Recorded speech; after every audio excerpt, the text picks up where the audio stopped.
and they're recreating keg beer, and keg is what people have in craft beer in. Oh, hello. Oh, Lyle's gone. That was strange.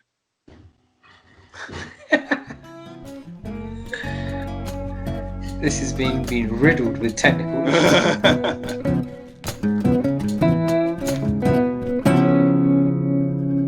Right, beer number 2. The second beer we're going to try is by Thornbridge Brewery. Thornbridge have been known for a long time for making traditional beers. They do. A lot of people know the Jaipur, which is their kind of India Pale Ale style, but they've started to recently, in the last couple of years, move into what I think more of the craft beer market, and certainly they've appeared in supermarkets, which we haven't seen them in before. They were quite a small brewery. I don't know if they're owned by someone else, but certainly No, independent. They're independent, but their name is out there.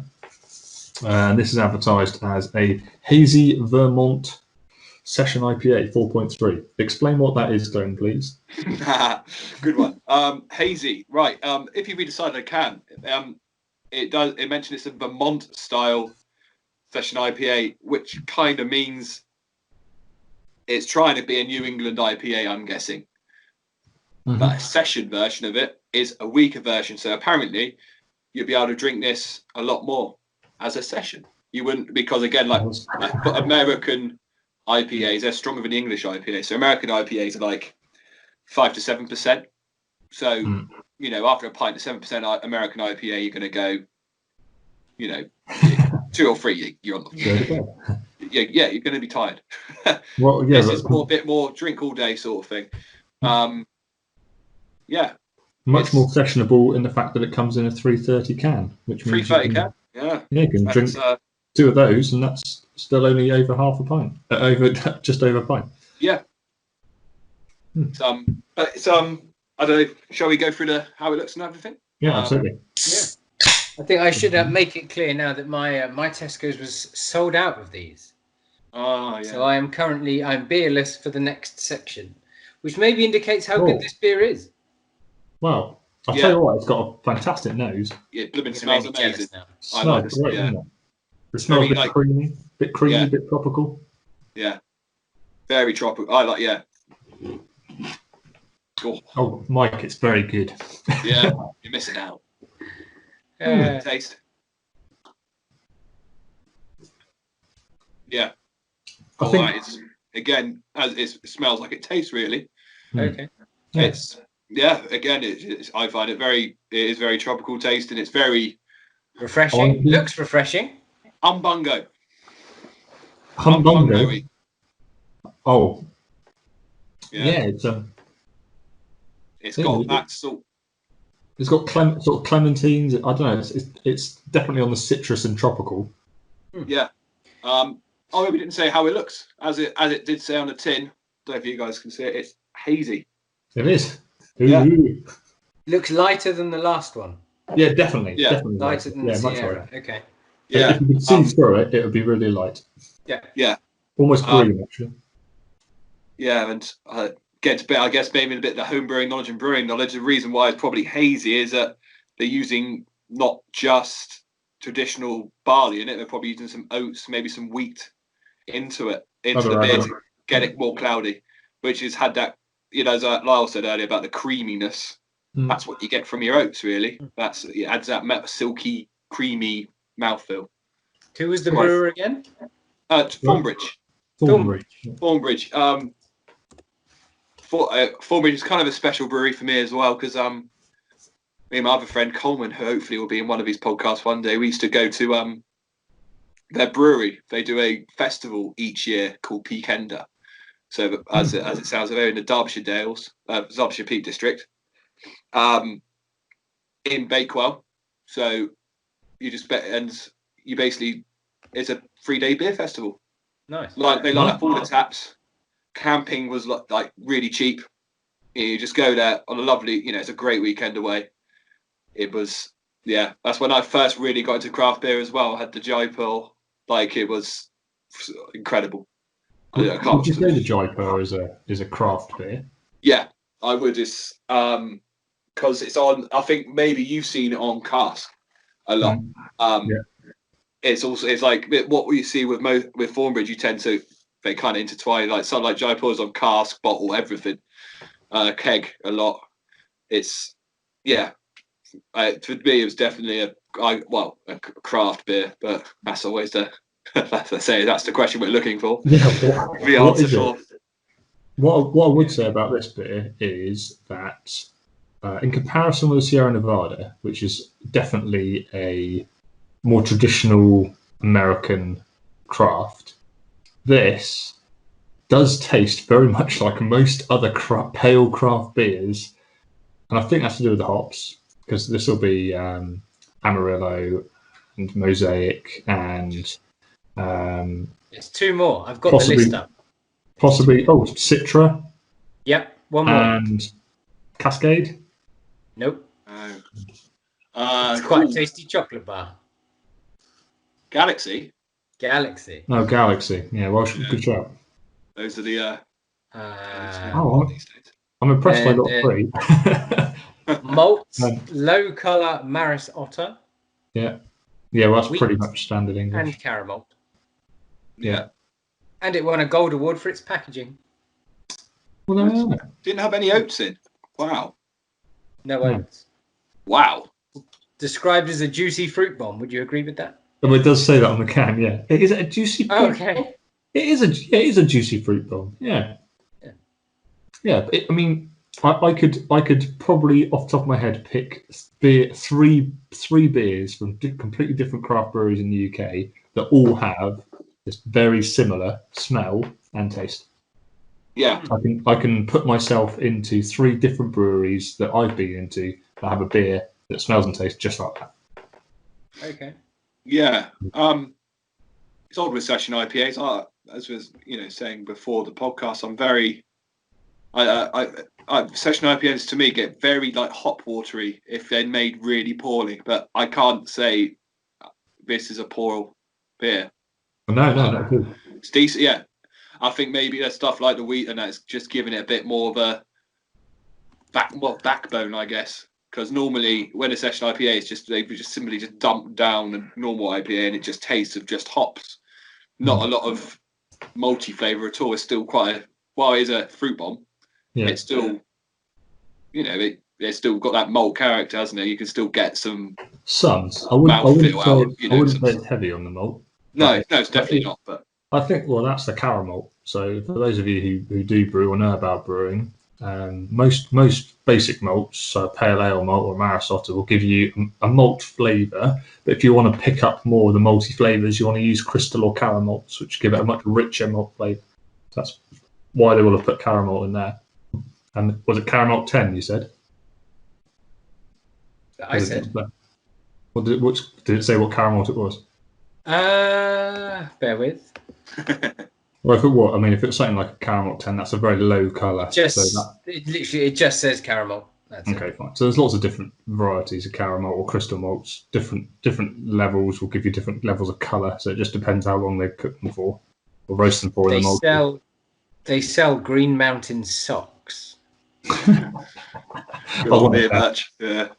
They're out of stock at the moment, so they must. They've also out of stock of beer and socks. That's amazing. Yeah, beer and sock combo. This has been a hard time for them, clearly. Yeah. Well, yeah, no, I do like that. I think that's funny enough. I think I prefer that to Sierra Nevada. I think it's because it's the lower ABV. I feel like I could drink more of that. I enjoyed the Sierra Nevada, but I think that one, would be the easier drink for me. Fair enough. What did you think, Mike? It was lovely. I mean, in my head, I think all I really can kind of imagine at the moment is an adult version of Lilt. Genuine, not far off. Now, it's funny because you say that, Glenn, and you say it with almost a glee. To me, I think, and this is true for a lot of people who aren't sure about craft beer, I don't understand why you'd want a beer that didn't taste like beer. Now, it does taste like beer. It tastes like a craft beer. And it's very nice. But as you get into more and more of the weird and wonderful beers, like whatever you've got, Mike, the pastry stout.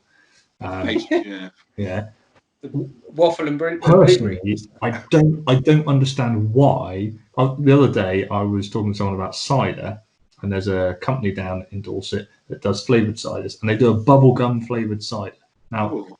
yeah, so some people love that, and they think that's amazing. If that's basically this in beer, there are really weird beers that supposedly taste like the jam donut IPA that is it Tiny Rebel? Yeah. Why? Why do you need to do a jam donut flavoured beer? Why not just beer's beer is what some people would say. But does it come back to that appeal? If I was to see a jam donut flavoured beer, I'd want to try that. Yeah, and I would have an expectation that it would taste more like jam donut than beer. Yeah, So I probably wouldn't like it is it, but I would buy it just to try it. Like, I had to pour one. I took about 3 sips of one the other day, and it had to go down the drain. And it was essentially a herby blueberry and salt sort of flavour. It was disgusting. yeah. Is that not a bad investment? Like, are you not just feeding into the hipster world of beer, and you're spending your well-earned money on beer that is substandard or isn't nice? So Well, that's a big question. That's the big question, isn't it? Yeah, I mean, I think for me, me personally, I'm interested in things that maybe taste different. I mean, I would think I would side more with Glenn in the sense that I want to try something that maybe sounds a bit different, and I'm happy to try things. But I think at the heart of it, I still want it to taste like. I still want to feel like I'm drinking a beer. Like when you see something that tastes and looks like a milkshake, that's probably too far for me. we have to chew through. Yeah, that's it. I still want it to have that essence of malty beeriness, so that I can at least go, this is a refreshing beer. Which essentially for me, that is what beer should be at its absolute most simple. Okay, bring it all back to like you're saying about the lilt tasting and stuff. It's whilst it does, it's got, as you say, it is lilty, it's umbunga, it's that sort of taste. It's still umbunga. There's a drink. It's not artificial taste. I don't think it's artificial taste. It still tastes genuine. Like you're saying, like a bubblegum cider, that is going to be. Tastes like genuine bubblegum. Yeah. Genuine. I know what you mean though. Yeah. It's almost like it's been flavoured. And stuff like the Tiny Rebel jam donut beer. I've had, I've had a few of them before. I really enjoy it. It depends on how well it's made. Like you can easily make, craft. Well, craft is it's innovation, isn't it? It is always asking questions of what happens if we do this, what happens if we do that. It's whilst there is the trend at the moment like pastry stouts and stuff. It's great, but it's not something you could go into a pub and go, I'll have 5 pints of pastry stout, please. I'll have, like tonight, it's probably a pastry stout's ideal, isn't it?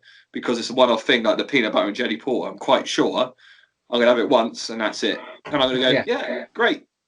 It's not, it's a better, it's just how, I think that's just how craft beer world is. Craft beer is to me, kind of. Yeah. It's just trying these new things. But you say compared to traditional things, I was saying earlier, earlier was about the St Austell's beers of proper job and tribute. If you go up to any beer drinker that is craft or not traditional, it's you're going to go, that's a brilliant beer. They're both incredible. For me, they are proper. If you see them in a pub, you'll get them anytime. But if you see a jam donut pale ale, I'll still in a pub. I'll probably try it once. Yeah, you won't have a night on it, are you? No. Huh? You won't have a night on it. No, not a proper job or tribute. Yes. Yeah. I guess that's the benefit. The benefit of coming back to what we were saying earlier about keg is that with keg beer, it does last that bit longer. So you can afford to play around with different flavours and make different beers.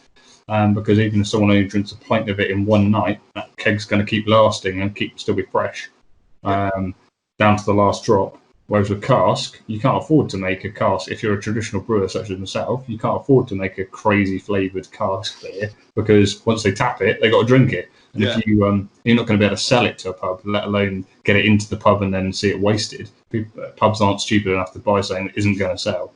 So the beers in cask have to be a lot more accessible than keg beer, which is probably why we see this massive movement in craft beer of keg and can, because they are both I think the can is recreating the kind of keg feel. They tend to be fizzier beers in cans, and they're recreating keg beer, and keg is what people are having craft beer in. Oh, hello. Oh, Lyle's gone. Oh, strange.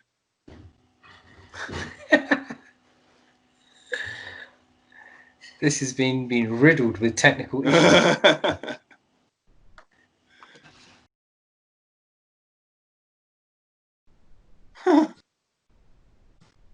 Here he is. I'm sorry if you didn't like what I was saying. You just kicked me off there. Did he? Really? It said that I'd been kicked. All right, I'm sorry if you prefer cask or keg.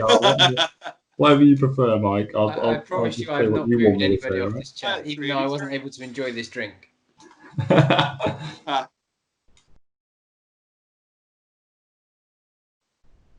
The hazy session IPA. What was your thoughts, Lyle?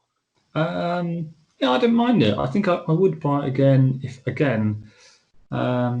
Would I get like a 6-pack of it? I think I would. I think I would get I think that's the thing to think about. Would I buy in bulk? Yeah, I'd buy a 6-pack.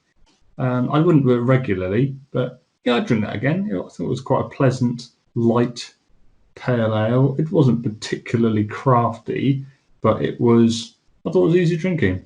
And it's a small brewery that's independent, so I'd probably support it. Yeah. For me, to be honest, I'm actually maybe more of the opposite for you. I probably wouldn't buy it again. Ooh. I think it's it starts out great. Yeah, as I say, it tastes lilty, it tastes umbungo-y, but it got boring. It does, I don't know, it gets not overpowering, but it is just, at the end, there's no real, I'll have another glass of that, thanks. I would have something else.